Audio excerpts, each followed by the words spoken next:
સુરત શહેરમાં માતા પિતા તેમજ હાઉસિંગ સોસાયટીઓ માટે બાળ સુરક્ષાના મુદ્દે લાલ બત્તી સમાન કિસ્સો બન્યો છે.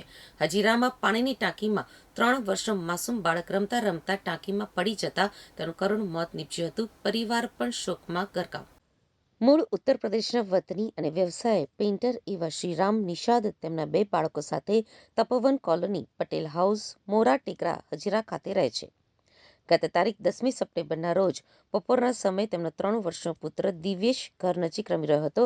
શ્રીરામ નિષાદે જણાવ્યું હતું કે પરિવારને લાગ્યું કે બાળક બહાર રમી રહ્યો હશે, પરંતુ રમતા રમતા બાળક અજાણતા જ મકાનની નીચે આવેલી પાણીની ટાંકી સુધી પહોંચી ગયો હતો. દુર્ઘટનાનું મુખ્ય કારણ એ હતું કે જે સ્થળે ટાંકી આવેલી છે અને જ્યાં રસ્તો પણ છે તે ટાંકીનું ઢાંકણું ખુલ્લું હતું. રમતા રમતા દિવ્યેશ આ ખુલ્લી ટાંકીમાં જઈ પડ્યો હતો. થોડાક સમય બાદ જ્યારે બાળક ન મળતા પરિવારજનોએ તેની શોધખોળ શરૂ કરી હતી અને પિતાના ભાઈ સહિત પરિવારજનોએ બાળકની શોધ કરી, પરંતુ ક્યાંય તેનો પત્તો લાગ્યો નહોતો. આખરે જ્યારે પાણીની ટાંકીમાં તપાસ કરવામાં આવી ત્યારે દિવ્યેશ અંદરથી મળ્યો હતો.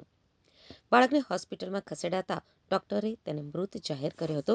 બાળકને તાત્કાલિક બહાર નીકાળીને પાડોશમાં રહેતા વ્યક્તિએ હોસ્પિટલને જાણ કરી હતી અને તેને સારવાર અર્થે ખસેડવામાં આવ્યો હતો. જોકે હોસ્પિટલમાં ફરજ ઉપરના તબીબોએ માસૂમ દિવ્યેશને મૃત જાહેર કરતા પરિવાર ઉપર આભ તૂટી પડ્યું હતું. માસૂમ દીકરાના અકાળે અવસાનથી નિષાદ પરિવાર શોકમાં ગરકાવ થઈ ગયો છે. तपोवन कॉलोनी, मोरा टेगड़ा, पटेल हाउस कम बिल्डिंग।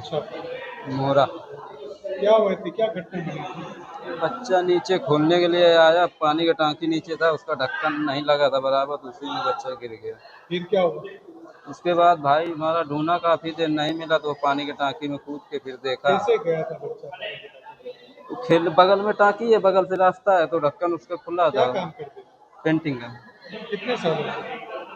क्योंकि बच्चे का आपके बच्चे का नाम क्या है? दिवांश उम्र? 3 साल। कौन सा पुलिस स्टेशन?